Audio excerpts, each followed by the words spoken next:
Durante semanas, quienes siguen la desaparición de Nancy Guthrie, de 84 años, en su casa de Catalina Foothills, en Tucson, Arizona, se hacen la misma pregunta: ¿quién se la llevó?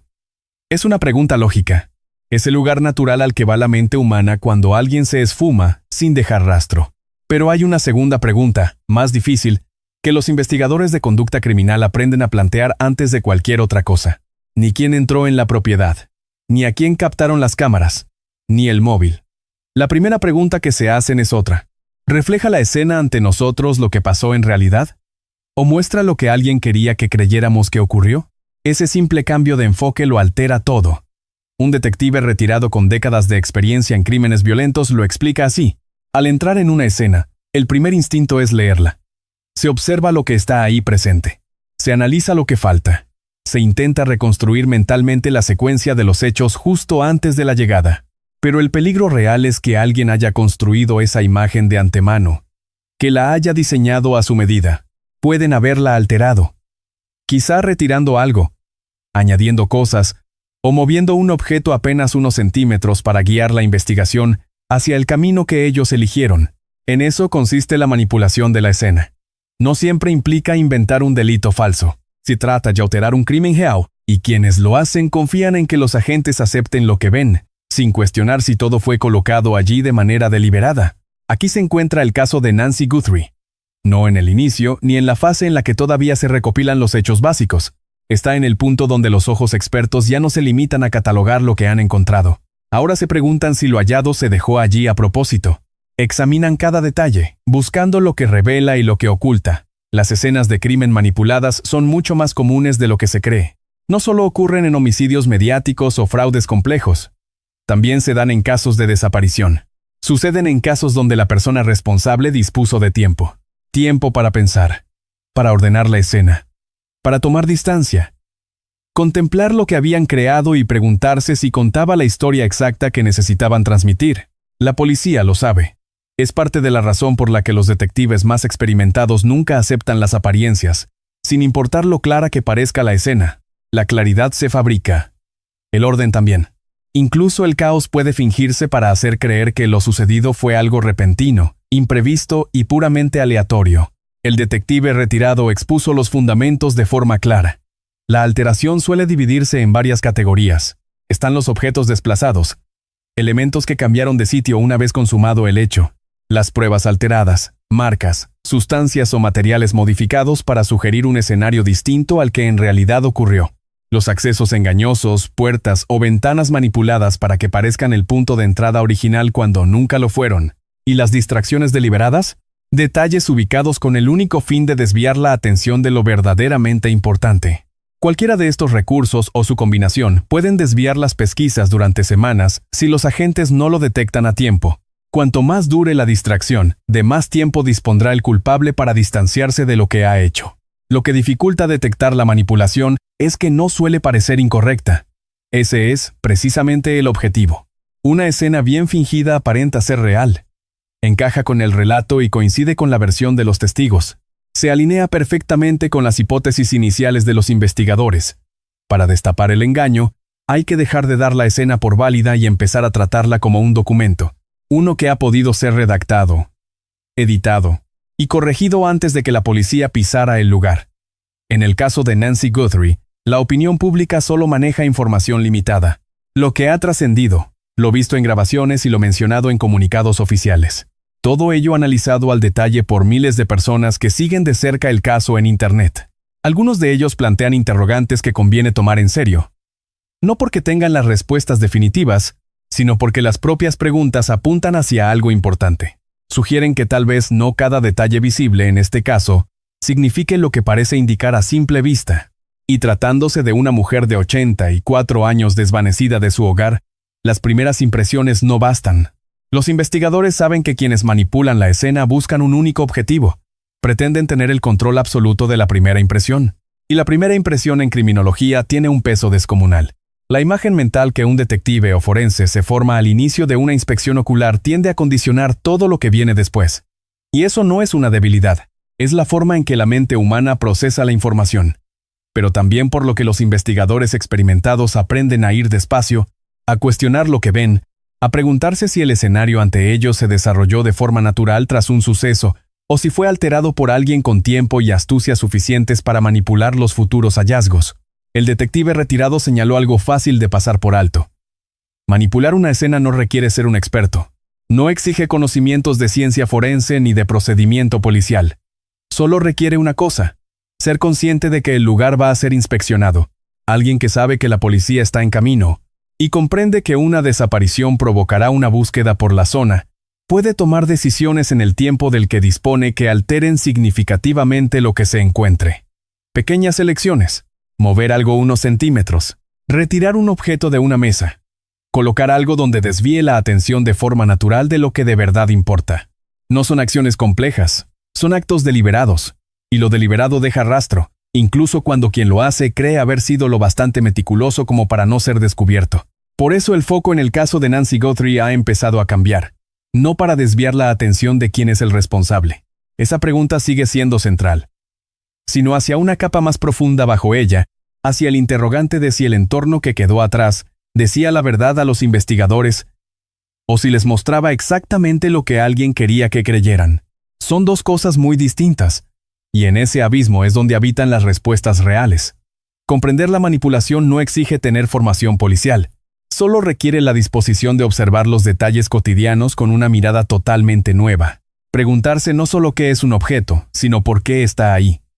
No solo qué ocurrió, sino si el registro de lo sucedido fue manipulado a posteriori por alguien consciente de que la escena acabaría siendo analizada por profesionales de la verdad.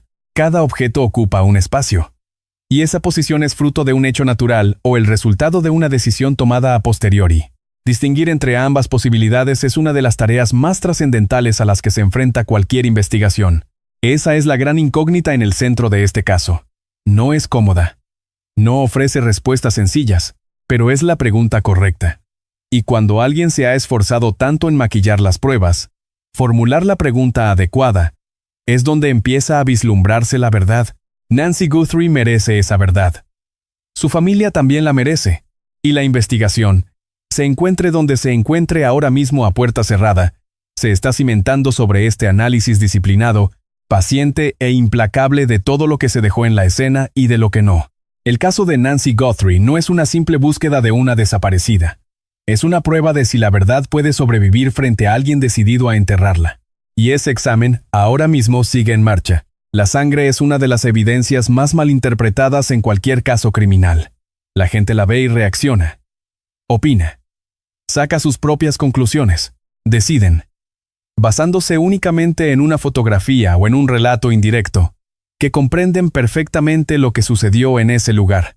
Pero los vestigios de sangre no se pueden descifrar simplemente a simple vista. Requieren análisis de laboratorio, la interpretación de un experto, y comprender cómo se comporta la sangre bajo condiciones muy específicas. Sin la conjunción de estos tres elementos, lo que uno cree estar viendo y lo que realmente hay pueden ser dos cosas completamente distintas.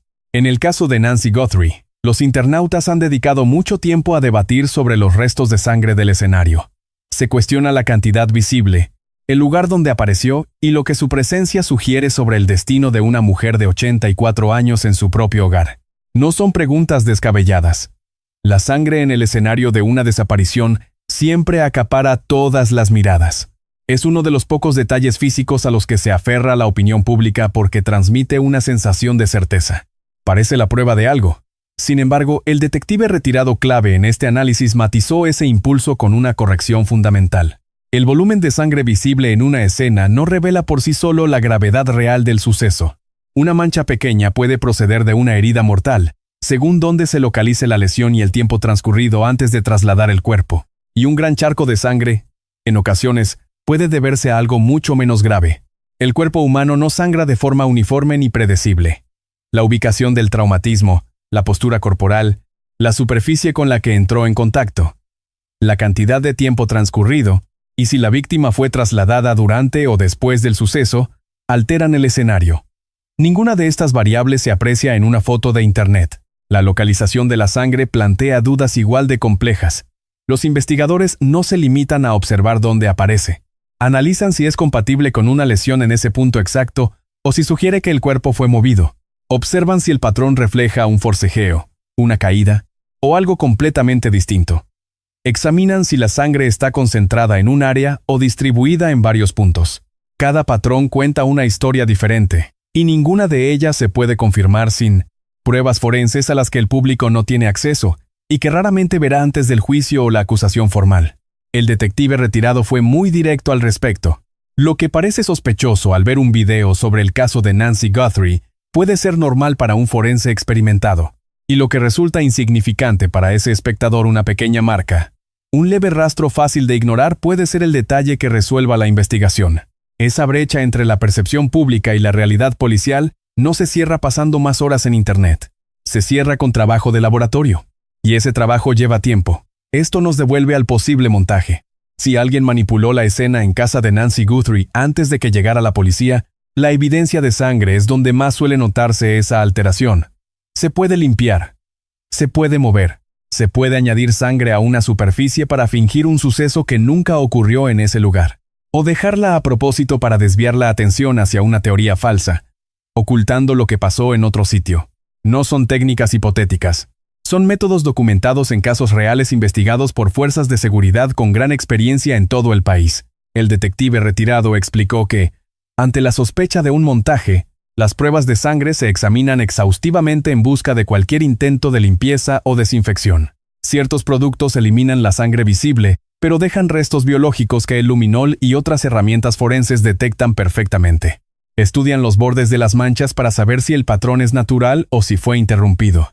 Buscan marcas de transferencia en las superficies cercanas a la sangre, las que quedan al pisar un área con sangre o cuando un objeto manchado roza una pared o el suelo, o un mueble. Cada marca secundaria es un dato clave que valida o contradice la versión inicial de la escena. Lo que ve el público y lo que ve la policía rara vez coincide. Esto no critica a quienes siguen con atención el caso de Nancy Guthrie. Muchos de ellos empatizan con su tragedia y desean respuestas tanto como su propia familia. Pero implicarse emocionalmente y estar capacitado para analizar pruebas forenses son cosas distintas, matizó el detective de forma respetuosa. El deseo de analizar las pruebas no es el problema. El error es equiparar las teorías de Internet con un análisis forense. Jamás lo serán.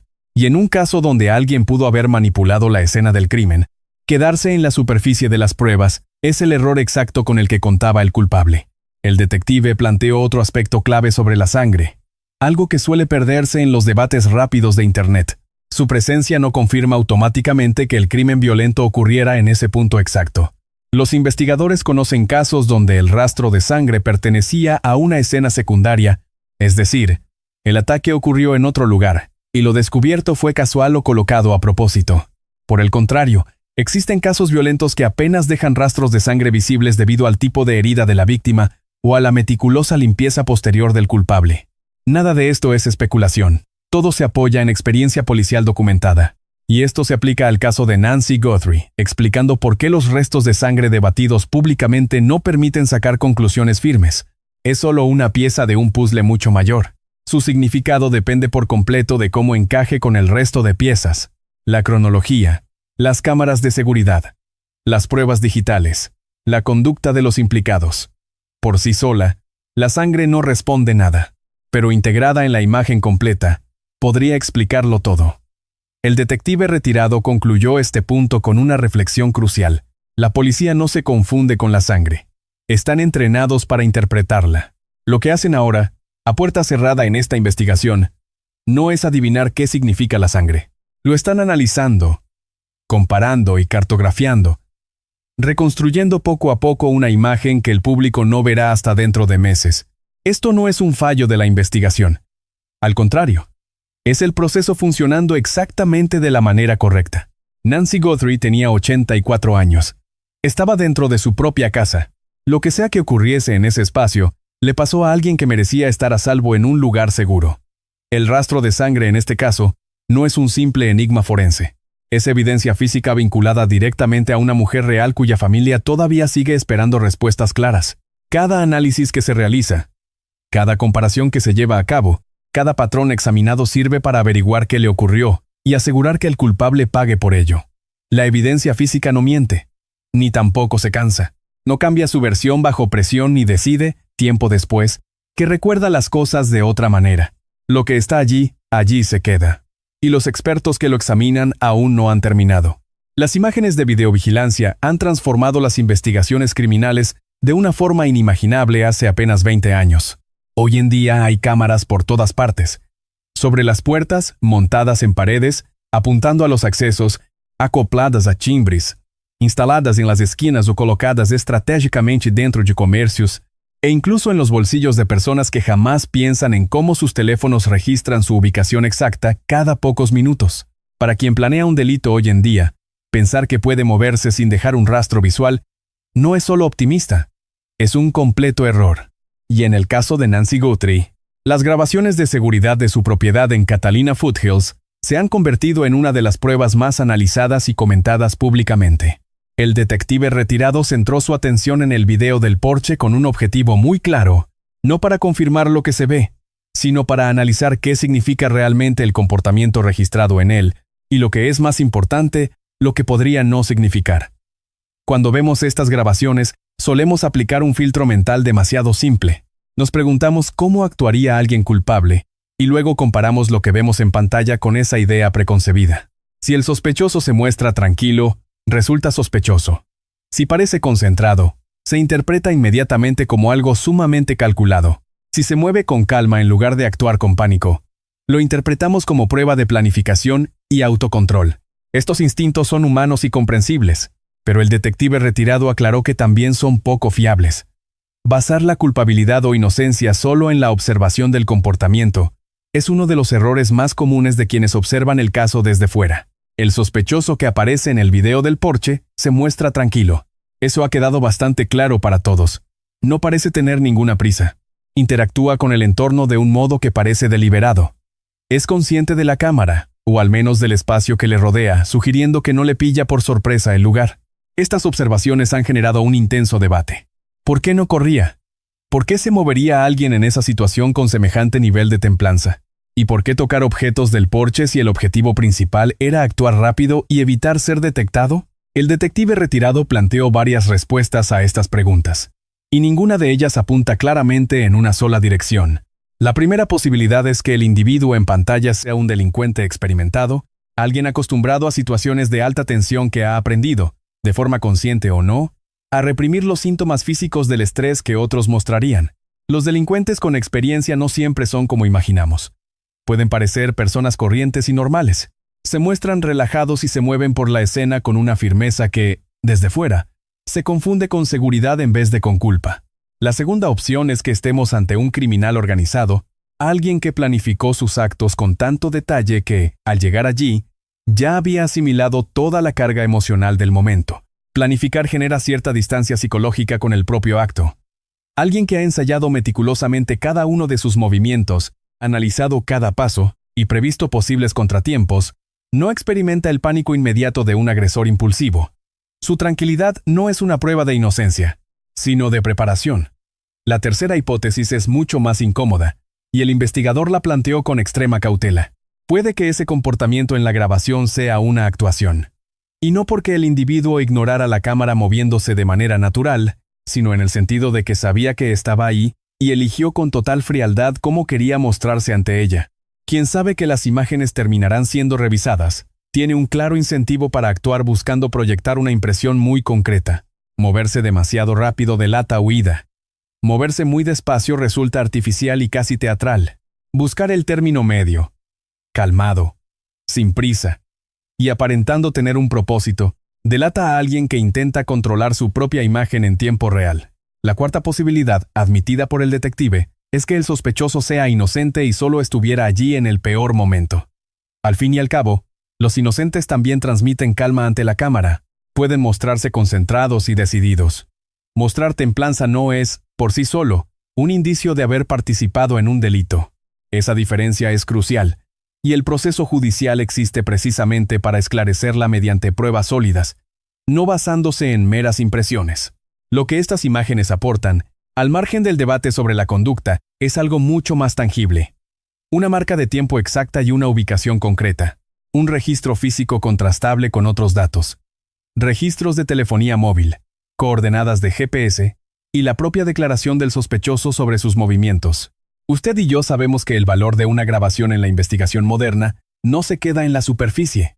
Reside en su capacidad para corroborar o desmontar una coartada. Si la presencia de una persona en cierto lugar coincide con su propia versión de los hechos, la investigación avanza. Si no, todo cambia. Y ese contraste no es interpretable. Es, pura y llanamente, una cuestión de datos objetivos. El detalle de las plantas junto al porche merece un análisis minucioso, ya que ha sembrado dudas entre quienes siguen el caso, unas dudas que el detective retirado valoró con seriedad. En criminología, cualquier alteración del entorno en la escena es prioritaria. Elementos que parecen haber sido desplazados, alterados o colocados adrede, rompiendo la armonía habitual de la vivienda bajo sospecha. Una rama estratégicamente colocada para obstruir el ángulo de una cámara o la vista de un vecino es el tipo de anomalía que los ojos más adiestrados detectan de inmediato. Podría tratarse de algo fortuito, como la jardinería habitual. Pero también podría esconder un intento deliberado de restar visibilidad durante una franja horaria muy concreta. Descubrir la verdad exige bucear en el historial de la finca, contrastando fotografías previas a la desaparición, declaraciones de allegados familiarizados con el lugar y un examen forense para determinar si la colocación de esas plantas responde a una lógica normal. El investigador retirado insistió en las limitaciones reales de una cámara de seguridad. Las imágenes capturan comportamientos, pero jamás explican los motivos que hay detrás. Registran la presencia física, no el propósito. Graban los movimientos, pero no desvelan lo que pasa por la mente. El vacío entre lo captado por la lente y lo que exige un tribunal se llena con otras pruebas. Huellas digitales, geolocalizaciones, transacciones bancarias y registros de mensajería. Ese retrato de la conducta solo cobra sentido cuando usted y yo lo superponemos al resto del rompecabezas. Un individuo impasible ante la cámara del porche, cuyo terminal móvil lo sitúa en otra zona, o cuyos mensajes contradicen su supuesta calma en esas horas críticas, es alguien a quien la tecnología acaba de acorralar con un contexto inapelable. Ese escenario es el que la policía reconstruye minuciosamente. Por ello, el detective nos advierte del peligro de emitir un veredicto precipitado basándonos solo en un video. No sirve para exculpar, ni resulta concluyente. Hablamos de un solo fotograma de un misterio mucho mayor, que los investigadores arman con sigilo y acceso a datos reservados que tardarán mucho tiempo en ver la luz. Lo que quedó registrado el día de la desaparición de Nancy Guthrie ya es parte de la historia inalterable de este sumario. No se desvanece ni se puede reescribir. Permanece intacto desde el instante en que fue grabado, esperando a que el resto de las pesquisas encajen las piezas para revelar su verdadero significado. La investigación avanza con cautela, apoyada en tecnología de precisión, por parte de profesionales que no se dejan guiar por el instinto ni por corazonadas. Nancy Guthrie tenía 84 años. Vivía en su propio hogar y merecía sentirse completamente a salvo en él, sea lo que desvelen estas imágenes de su propiedad. El esfuerzo se encamina hacia un único fin: la verdad sobre su paradero, su destino y la identidad de los culpables. Ese es el desenlace que usted y yo buscamos sin descanso. Y esa cámara, silenciosa y perenne, es uno de los instrumentos clave que ayudará a resolver el misterio.